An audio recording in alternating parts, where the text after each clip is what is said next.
Hi to everyone, good morning. So ito naman, ang babae ko sa araw na ito ay about paggawa ng pattern ng maong. Itong maong na ito ay stretchy. So one way stretch lang siya, so hindi siya hindi two way, so medyo maganda-ganda siya. So ibahagi ko sa inyo kung paano paggawa ng pattern ng maong. So ito yung pantalon ng asawa ko, ginawan ko siya ng pantalon. So, ito yung pattern niya. So, tuturo ko sa inyo kung paano. So, ayan. Start na tayo. Guhit tayo ng vertical, horizontal. Pahalang at pababa. Magguhit tayo ng pababa at pahalang. So, ito, mula dyan hanggang doon, sa guhit doon, ito yung length niya. Minus 1/2 an inch ng kanyang waistband. So, 36 ang haba ng pantalon. So, ayan siya. And then, ayan. Ganyan ang gagawin natin katapos dito. Mag-straight line din tayo. So, ganoon din. Pero, medyo may pagkakaiba sila ng chinos pants. So, start na tayo, no? So, dito sa side, pasok tayo ng, ng 1/2 inch or 3/4. O, pwede na rin 1/2 inch para So, ayan. And then, mula dito, sukat ito yung sukat niya. Ang waistline 34, ang crotch ay 24 or away round, and then ang thigh niya ay 24, ang knee ay 16, katapos ang length ng knee niya mula sa waistline ay 19 hanggang sa knee ha. Ang bottom 14, ang length ng kanyang pantalon ay 36, ang hips ay 38. So, ngayon, sunod natin gawin ay sukat tayo ng knee. So, ang knee niya ay 19. So, nandito siya. Yan ang 19. Ayan. So, minus tayo ng 1.5 inches. So, lagyan na natin ng mark line. Yan. So, ayan.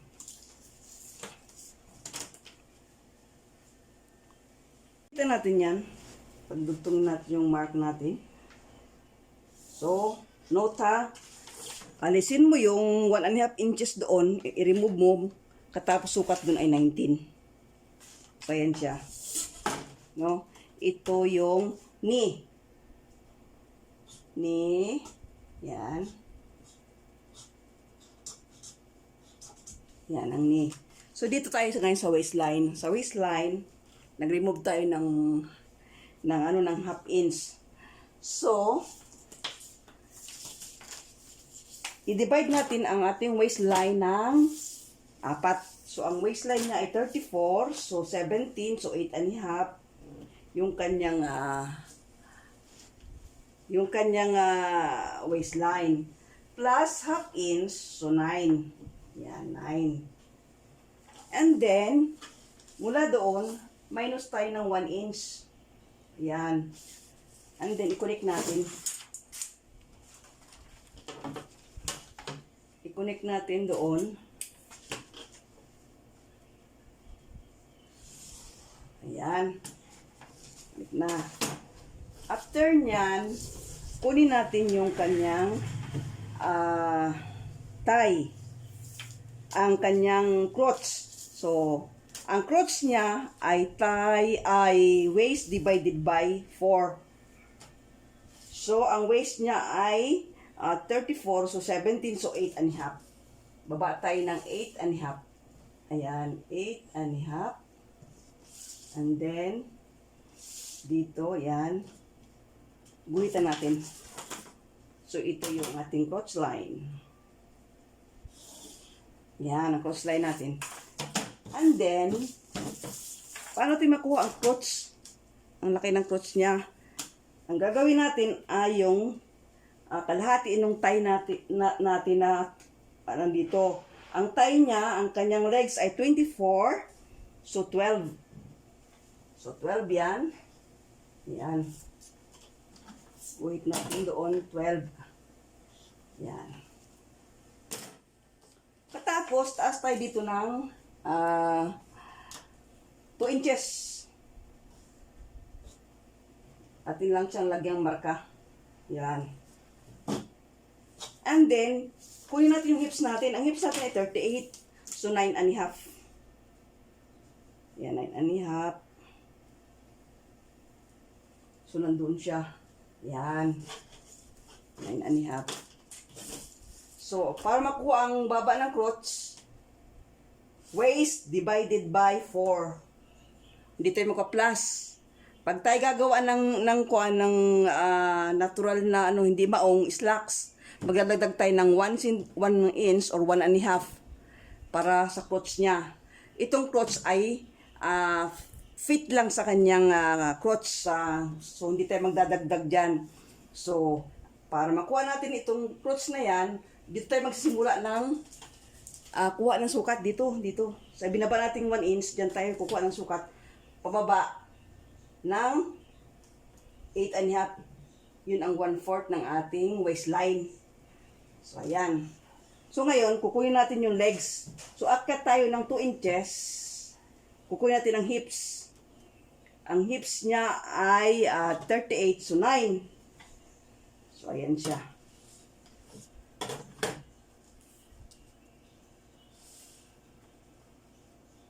Nine and a half. Yan. So, andun siya. So, ayan siya ngayon.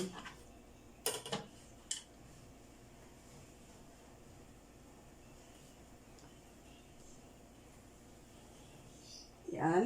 And then, lalagay natin ng korte. So, ayan na siya. Yan yung kanyang crossline. Ngayon, kunin natin yung half to 6. Urong tayo ng 1 inch. Papunta dito. Urong tayo papunta dito. So, magiging 5. Dapat 6. Ang ating center line, magiging 5 siya. So, 5 hanggang doon sa baba. 5 hanggang doon sa baba. So, 5 din dito. Ayan, 5. Ayan. 5 din yan. So, bakit ko nakuha yan? Kasi, nagtabas ako. Nagpattern ako, nagtabas ako. And then, pinapit ko. Nagfitting ng lining. So, kaya nakuha ko yan. So, ayan siya. Ayan yung kanyang center line. Center line. Ayan. And then, pag maong, akat tayo dito ng mga na mga 7 or 8 inches. Ayan, mga 7. Ayan, 7.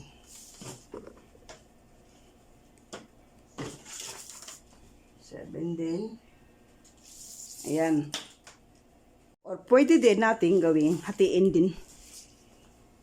Hatiin din natin. So, magiging 17 to 8. 8 and a half. So, yan. Tama nga. 8 and a half. So, ayan siya. Guhitan natin. Ito po kasi sinukatan ko siya kung saan yung mabintog ng binti niya. Doon ako nagparehas ang sukat. Doon sa baba. Ayan. Ayan siya.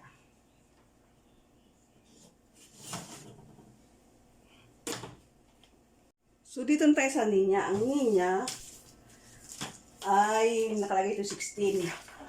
Pero sinukatan ko siya uli. Ang ninya ay 17. Malaki yung tuhod. So, kailangan, pag 17, so 8 and a half, so 4 and 1/4. Ayan, 4 and 1/4. Ayan. Katapos, ang kanyang bottom ay, ang bottom niya ay 7. So, 8. 7, 3 and a half. So, ganoon din dito. Simula dyan, ay mag-ano tayo ng pariwa ang knee. Mula dito sa bintog ng kanyang binti. So, pareho siya. So, ngayon, sukat tayo ulit dito ng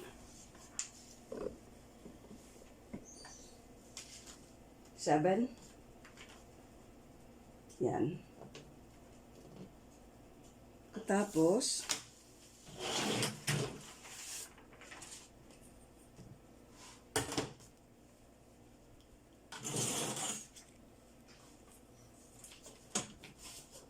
natin siyang kurtihan.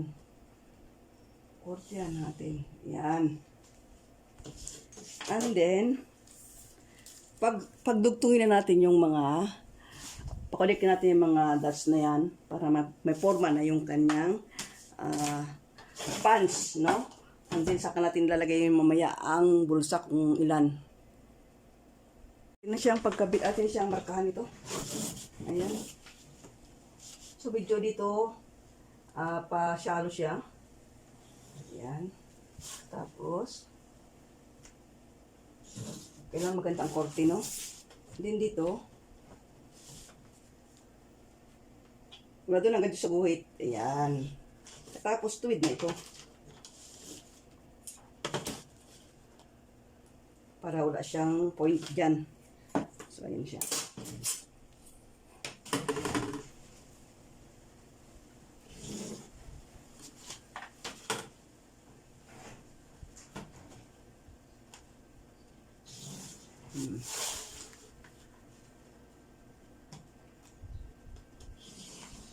Ayan.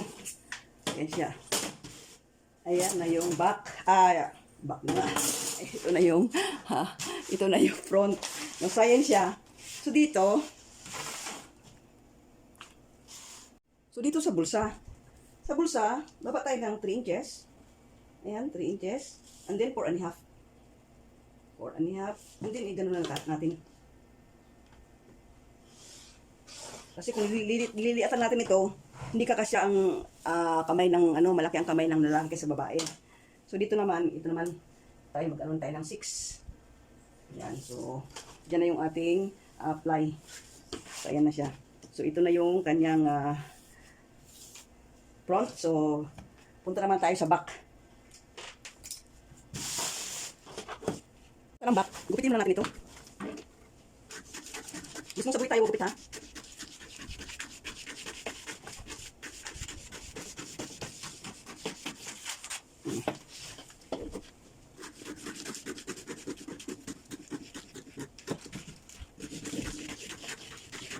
Kailangan di pointed ang ating